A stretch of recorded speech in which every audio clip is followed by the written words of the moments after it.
Артур Конан Дойл. Одинокий коттедж в Хэмпшире.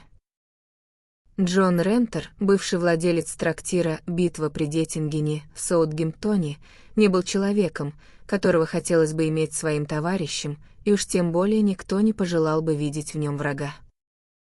Высокий и сильный мужчина, мрачный и желчный по натуре, 52 года, пролетевшие над его головой, почти не смягчили его характер и не укротили бурные страсти. Возможно, неудачи, преследовавшие его всю жизнь, отчасти объясняли его суровость, однако эти самые неудачи чаще всего были вызваны его собственным яростным и упрямым нравом. Еще мальчишкой он рассорился с родителями и ушел из дома. Пробившись в какой-то мере в люди, он влюбился в хорошенькое личико и связал свою жизнь с робкой, бесхарактерной женщиной, которая стала для него скорее обузой, чем помощницей. Плодом этого союза стал единственный сын. Но однажды Джон Рентер жестоко избил мальчишку за какой-то пустячный проступок, и тот сбежал в море, нанявшись юнгой. Позже пришло известие, что он утонул во время страшного крушения корабля «Королева Запада». С этого момента дела трактирщика стремительно покатились под откос. Своим угрюмым и неприветливым нравом он разогнал всех клиентов, и они перестали заходить в «Битву при Детингене», пока, наконец, он не был вынужден продать заведение. На скудные средства он приобрел небольшой домик на дороге между Портсмутом и Саутгемптоном, примерно в 3 милях от последнего города, и поселился там с женой, ведя мрачное и нелюдимое существование.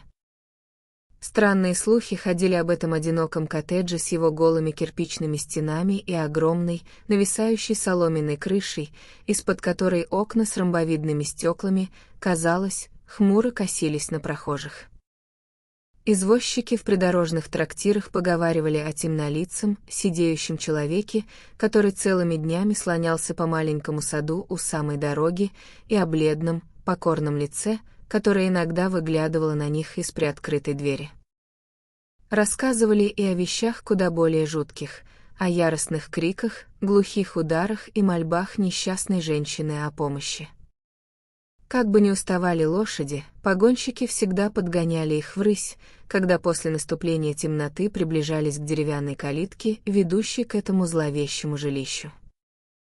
Как-то раз, в один из погожих осенних вечеров, Джон Рентер стоял, опершись локтями на ту самую калитку, и задумчиво дымил своей черной глиняной трубкой. Он размышлял о том, как ему жить дальше. Стоит ли продолжать прежнее монотонное существование или же рискнуть тем небольшим капиталом, что у него остался, и попытаться поправить свои дела? Нынешняя жизнь, пусть и лишенная амбиций, была по крайней мере безопасной. В новом же деле он мог потерять все. Но, с другой стороны, Джон чувствовал, что в нем еще кипит прежняя юношеская энергия, и он по-прежнему способен взяться за любой труд. Будь сейчас жив его сын, покинувший дом 15 лет назад, он мог бы стать ему надежной опорой. Смутная тоска по благам, которыми он пользовался в более счастливые дни, бередила и тревожила его душу. Он все еще был погружен в эти мысли, когда, подняв глаза, увидел на фоне заходящего солнца человека в длинном сером пальто. Путник размашисто шагал по дороге со стороны Саутгемптона. В том, что мимо дверей Джона Рентера проходили пешеходы самого разного толка, не было ничего необычного. И все же именно этот прохожий привлек его внимание в высшей степени. Это был высокий, атлетичного сложения молодой человек с желтыми усами и лицом, сильно загорелым от постоянного пребывания на солнце и ветру. Его шляпа была приметной, широкополая, из мягкого фетра. Возможно, именно она, а возможно, и серое пальто заставили бывшего трактирщика приглядеться к нему внимательнее. Через плечо незнакомца был перекинут широкий кожаный ремень, к которому крепилась большая черная сумка, наподобие тех, что носят букмекеры на скачках. И действительно, первым впечатлением Джона Рентера было то, что путешественник принадлежит к числу завсегдатаев ипподрома. Поравнявшись с калиткой, молодой человек замедлил шаг и нерешительно огляделся по сторонам. Затем он остановился и обратился к Джону. Его голос прозвучал с необычным, резким металлическим оттенком. «Послушай, приятель», — сказал он, — «я так понимаю, мне придется топать всю ночь, если я хочу добраться до Портсмута к утру?» «Пожалуй, так оно и есть», — угрюмо ответил хозяин коттеджа, передразнивая тон и произношение незнакомца. «Ты ведь, считай, только-только вышел». «Ну надо же, вот уж не повезло», — нетерпеливо проворчал путешественник. «Я бы остановился в какой-нибудь гостинице в Саутгемптоне, если бы посмел. Подумать только, провести свою первую ночь на родине вот так». «И почему же ты не посмел остановиться в гостинице?» — спросил Джон Рентер. Незнакомец хитро подмигнул Джону. «Между трактирщиком и вором не такая уж большая разница», — сказал он. «Во всяком случае, в Калифорнии это точно так, а человеческая природа, я полагаю, везде одинакова. Когда у меня при себе есть то, что стоит поберечь, я обхожу эти заведения стороной. А, так у тебя с собой есть то, что стоит поберечь, вот как?» Подумал про себя старый мизантроп. Он постарался как можно сильнее смягчить суровое выражение своего лица и скосил глаза на черную кожаную сумку. «Видишь ли, дело вот в чем», — доверительно продолжил молодой человек. «Я был на приисках, сначала в Неваде, а потом в Калифорнии, и напал на жилу, да на какую богатую, будь уверен. Когда я понял, что сколотил приличное состояние, то сразу двинулся домой на корабле «Мария Роза» из Сан-Франциско в Саутгемптон.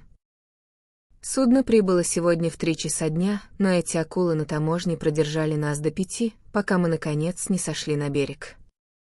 Как только я высадился, сразу направился в Портсмут, там у меня когда-то были знакомые. Но, видишь ли, перед выходом я не совсем рассчитал, какое это расстояние. К тому же, такую сумку человек вряд ли стал бы таскать с собой, если бы не шел на спор. «А друзья ждут тебя в Портсмуте?» — поинтересовался Джон Рентер. Молодой человек опустил сумку на землю и расхохотался так весело, что ему пришлось опереться о калитку, чтобы не упасть. «В том-то и вся соль!» — воскликнул он. «Они даже не знают, что я уехал из Штатов». «А, так в этом и шутка, значит». «Да, именно в этом». Представь, сидят они все, к примеру, за завтраком или за обедом, смотря по времени, и тут вваливаюсь я, беру вот эту самую сумку, открывая ее и бабах. Вываливаю все это добро прямо на стол.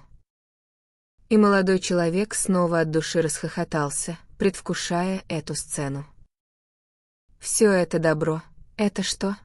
— спросил Джон. «Как что?»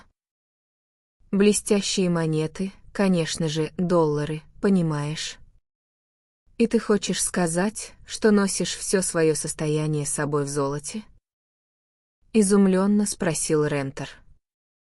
«Все мое состояние». «Ну уж нет, хозяин, совсем не так. Большая его часть в банкнотах и акциях, и все это надежно спрятано. А здесь всего лишь $800, которые я отложил для этой самой забавы, о которой только что рассказал. Но, полагаю, сегодня мне туда уже не добраться, так что придется все-таки довериться какой-нибудь гостинице». «Не вздумай этого делать», — участливо произнес старший. «В здешних трактирах отирается грубый народ». Ни один бедный матрос поутру находил свои карманы такими же пустыми, какими они были в день его ухода в море. Тебе нужно найти какого-нибудь честного человека и попроситься к нему на ночлег. Это лучшее, что ты можешь сделать. «Что ж, приятель, похоже, я совсем потерял ориентиры в этих краях», — отозвался золотоискатель. «Если бы ты мог подсказать мне, где найти такое пристанище, о котором говоришь, я был бы тебе очень благодарен». «Ну, что касается этого», — ответил Джон Рентер, — «у нас как раз есть свободная кровать, и мы будем очень рады, если ты проведешь эту ночь у нас. Мы с женой люди простые, но что касается теплого очага и горячего ужина, то и тому, и другому ты будешь очень рад». «Что ж, лучше и не скажешь», — отозвался путешественник и вместе со своим спутником пошел по маленькой гравийной дорожке к дому. Тем временем ночные тени медленно окутывали окрестности, а в соседнем лесу уныло ухала сова. Миссис Рентер, которая 30 лет назад была хорошенькой девушкой, теперь превратилась в седовласую, меланхоличную женщину с бледным лицом и робкими манерами. Она встретила незнакомца с заметным волнением и неловкостью, после чего принялась жарить ломтики бекона, отрезав их от большого куска, свисавшего с балок на потолке простой кухни. Молодой человек поставил сумку под стул, сев прямо над ней, достал и раскурил свою трубку. Рентер в то же время снова набил свою, исподтишка поглядывая на спутника из-под густых бровей. «Ты бы снял пальто», — как бы, между прочим, заметил он. «Нет, пожалуй, я останусь в нем, если вы не против», — ответил тот. «Я никогда не снимаю это пальто». «Как угодно», — сказал Джон, затягиваясь трубкой. «Я просто подумал, что у горящего очага тебе может стать жарко. Но, с другой стороны, мне говорили, что в Калифорнии жара, так что в Англии тебе должно быть зябко». Спутник ничего не ответил, и оба мужчины молча сидели, наблюдая за ломтиками бекона, которые шипели и шкварчали на сковороде. «На каком корабле ты приплыл?» — спросил, наконец, хозяин дома. «На Марии Розе», — ответил молодой человек. «Эта трехмачтовая шхуна привезла кожи и другие товары. С виду она неказиста, но как морское судно, просто загляденье. У мыса Горн мы попали в такой шторм, который устроил бы проверку любому кораблю, когда-либо выходившему в море. 3 суток шли под одним только дважды зарифленным топселем, и даже это для нее было многовато. «Я вам не мешаю, хозяйка?» «Нет-нет», — поспешно ответила миссис Рентер. Незнакомец очень пристально смотрел на нее, пока говорил. «Думаю, капитан и помощники теперь гадают, куда я делся», — продолжил он. «Я так торопился, что ушел, не сказав ни единого слова никому из них. Впрочем, мои вещи остались на борту, так что они поймут, что я не сбежал насовсем.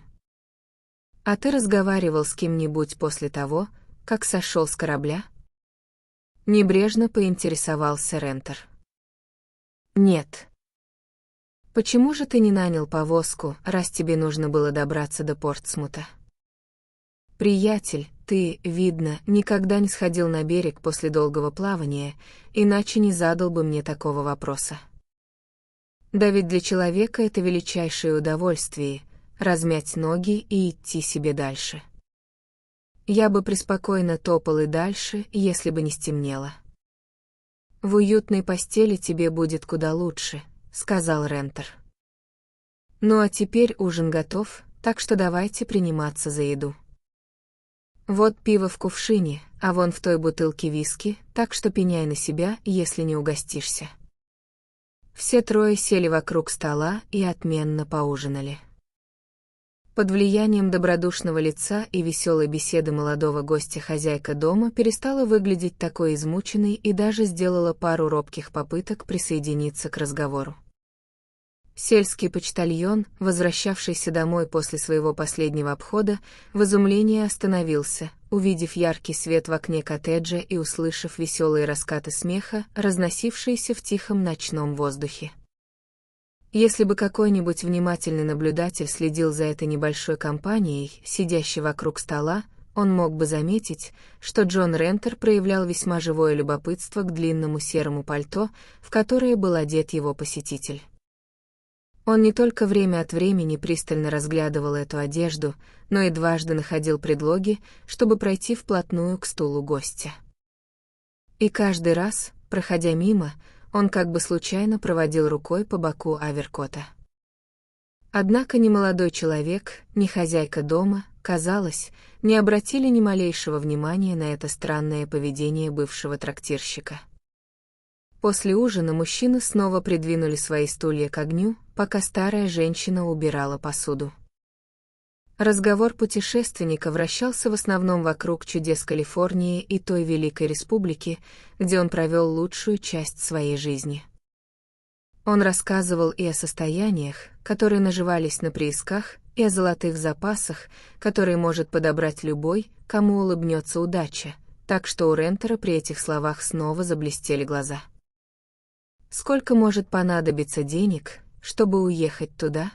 — спросил он. 100 фунтов или около того вполне хватит, чтобы устроиться с комфортом», — ответил мужчина в сером пальто. «Это кажется не такой уж большой суммой. Я вообще не понимаю, как можно оставаться в Англии, пока там можно загребать деньги лопатой», — заметил золотоискатель. «Ну а теперь, приятель, ты уж извини, но я из тех людей, кто любит ложиться пораньше и вставать с петухами. Если хозяйка проводит меня в мою комнату, я буду весьма признателен. Не хочешь еще стаканчик виски?» «Нет». «Ну что ж, доброй ночи. Лиззи, проводи мистера Гудала», — подсказал тот. «Проводи мистера Гудала наверх, в его комнату. Надеюсь, ты будешь хорошо спать». «Я всегда сплю крепко», — сказал мужчина в сером пальто. Кивнув на прощание, он, держа сумку в руке, тяжело зашагал вверх по деревянной лестнице, а старая женщина поплелась впереди, освещая ему путь. Когда он ушел, Джон Рентер засунул обе руки в карманы брюк, вытянул ноги и мрачно уставился на огонь, нахмурив лоб и выпитив губы. В его голове проносилось множество мыслей, так много, что он не услышал, как жена вернулась на кухню, и не ответил, когда она заговорила с ним. Было 9:30, когда гость удалился к себе, а в 12 часов ночи Джон Рентер все еще сидел, склонившись над тлеющей кучей золы, с тем же задумчивым выражением лица. И только когда жена спросила его, не собирается ли он спать, он, казалось, пришел в себя. «Нет, Лиззи», — сказал он более примирительным тоном, чем обычно. «Давай мы оба сегодня еще немного посидим». «Хорошо, Джон», — сказала бедная женщина с радостной улыбкой. Прошло много лет с тех пор, как он в последний раз просил ее побыть с ним. «Он наверху, все в порядке?» «Кто?» Мистер Гудал?» «Да, я проводила его в свободную комнату». «Как думаешь, он спит?» «Полагаю, что да, Джон. Он там уже без малого 1,5 часа». «А ключ в двери есть?» «Нет, дорогой». «Но какие странные вопросы ты задаешь?»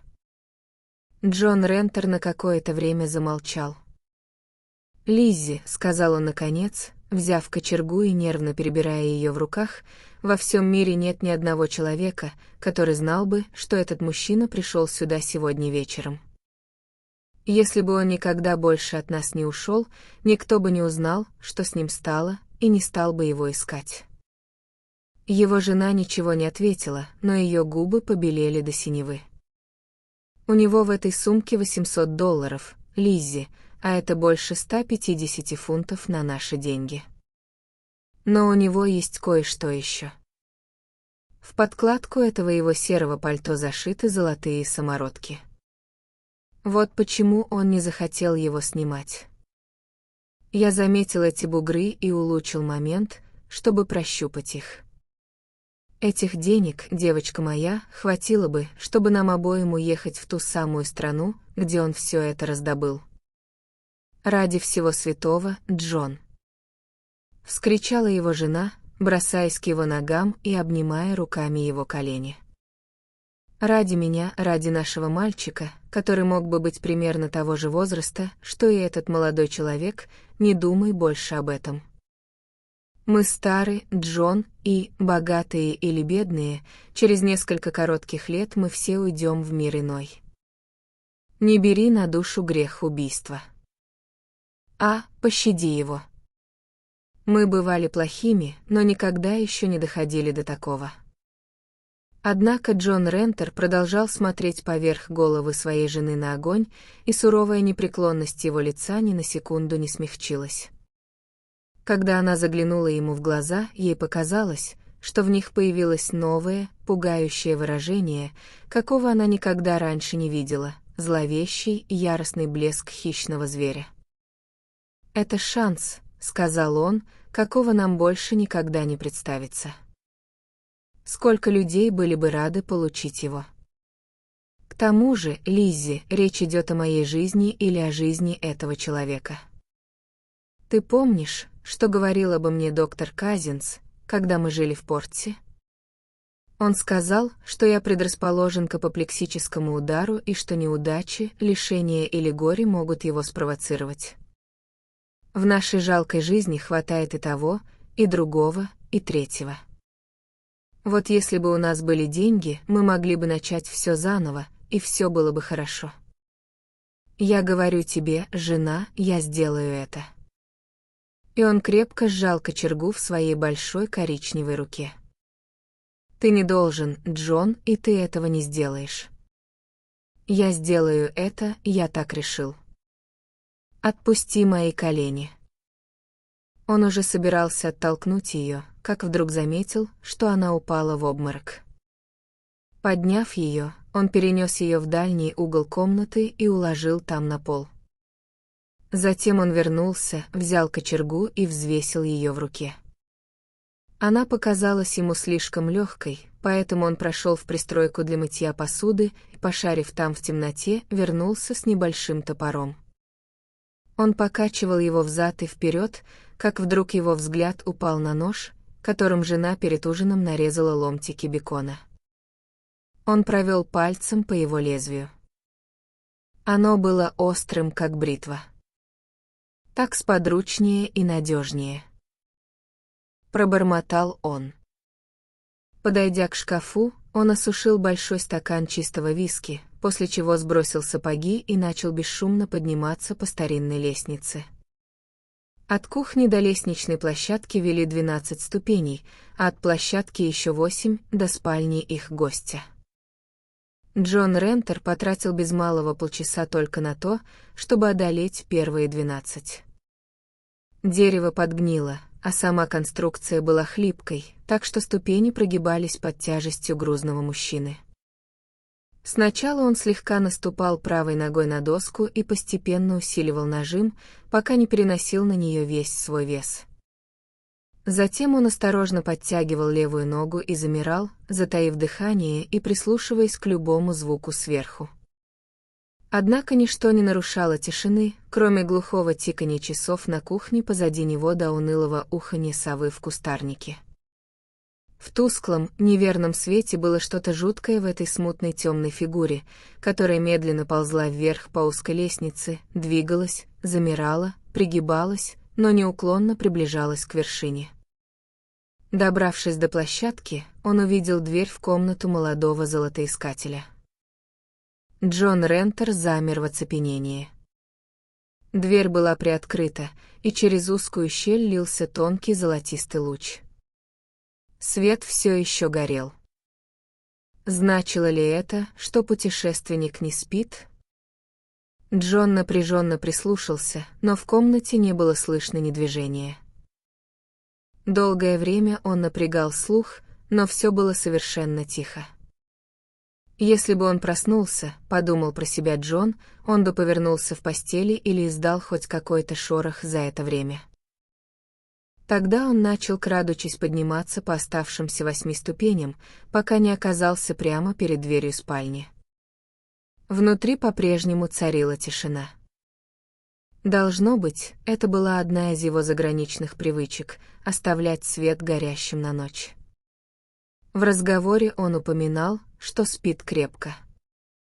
Рентер начал опасаться, что если он не покончит с этим поскорее, его жена может прийти в себя и поднять тревогу.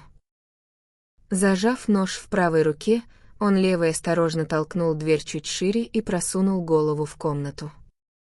В то же мгновение что-то холодное прижалось к его виску. Это было дуло револьвера. «Входи, Джон Рентер», — раздался спокойный голос его гостя, «но сначала брось свое оружие, иначе я буду вынужден выстрелить. Ты в моей власти». И действительно, голова бывшего трактирщика оказалась зажата таким образом, что ему было трудно как отпрянуть назад, так и прорваться внутрь. Он издал глубокий стон ярости и разочарования, и его нож со звоном упал на пол. «Я не замышлял ничего худого», — угрюмо буркнул он, входя в комнату. «Я ждал тебя пару часов», — ответил мужчина в сером пальто, по-прежнему держа в правой руке взведенный пистолет, чтобы воспользоваться им в случае необходимости.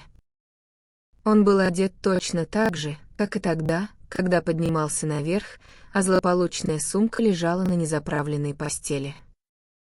«Я знал, что ты придешь». «Как?» Заикаясь, выдавил из себя Джон. «Потому что я знаю тебя.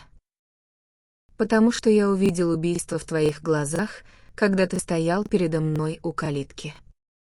Потому что я видел, как ты прощупывал мое пальто в поисках самородков. Вот почему я не ложился и ждал тебя». «У тебя нет против меня улик», — мрачно бросил Джон Рентер. «Они мне и не нужны. Я мог бы пристрелить тебя прямо здесь, и закон оправдал бы меня. Посмотри на эту сумку на кровати. Я говорил тебе, что в ней деньги. Как ты думаешь, зачем я привез эти деньги в Англию? Чтобы отдать их тебе, да, именно тебе. И это серое пальто на мне стоит 500 фунтов, оно тоже предназначалось тебе. Теперь ты начинаешь понимать. Ты начинаешь видеть, какую ошибку совершил». Джон Рентер покачнулся и прислонился к стене, его лицо судорожно перекосило на одну сторону. «Джек!» — прохрипел он. «Джек!» «Да, Джек Рентер, твой сын. Вот кто я такой». Молодой человек засучил рукав и обнажил синий рисунок на предплечье. «Разве ты не помнишь, как волосатый Пит наколол эти буквы JR, когда я был мальчишкой? Теперь ты узнал меня». Я сколотил состояние и вернулся, искренне надеясь, что ты поможешь мне его потратить. Я заходил в битву при Детингене, и мне рассказали, где тебя найти. А когда я увидел тебя у калитки, то решил устроить проверку тебе и матери, посмотреть, остались ли вы прежними. Я пришел, чтобы сделать вас счастливыми, а ты попытался меня убить. Я не стану тебя наказывать, но я уйду, и ты больше никогда не увидишь ни меня, ни моих денег». Пока молодой человек говорил эти слова, по лицу его отца пробежала череда судорог и ужасных гримас. При последних словах он сделал шаг вперед, поднял руки над головой и с хриплым криком рухнул на пол. Его глаза остекленели, дыхание стало хриплым и прерывистым, а на багровых губах выступила пена. Не требовалось глубоких медицинских знаний, чтобы понять, что он умирает. Сын наклонился над ним, расстегнул ему воротник и рубашку. «Один последний вопрос», — быстро и настойчиво произнес он. «Мать помогала тебе в этом замысле?» Джон Рентер, казалось, понял смысл вопроса, потому что покачал головой. И на этом, совершив свой единственный справедливый поступок, его мрачный дух покинул этот мир греха. Предупреждение доктора сбылось, сильное потрясение ускорило давно назревавший апоплексический удар. Сын благоговейно перенес его на кровать и исполнил все последние обязанности, какие только можно было исполнить. «Возможно, это лучшее, что могло случиться», — печально проговорил он, отворачиваясь, и вышел из комнаты, чтобы спуститься вниз, отыскать мать и утешить ее в ее горьком горе. Молодой Джон Рентер вернулся в Америку и благодаря своей энергии и талантам вскоре стал одним из самых богатых людей в своем штате. Теперь он окончательно обосновался там и больше не вернется на родину. В его роскошном доме живет седовласая, встревоженная старая женщина, с каждым желанием которой считаются и которой домочадцы проявляют величайшее почтение. Это старая миссис Рентер. Ее сын надеется, что со временем, в окружении новых людей и забот, она сможет забыть ту ужасную ночь, когда человек в сером пальто навестил одинокий коттедж в Хэмпшире.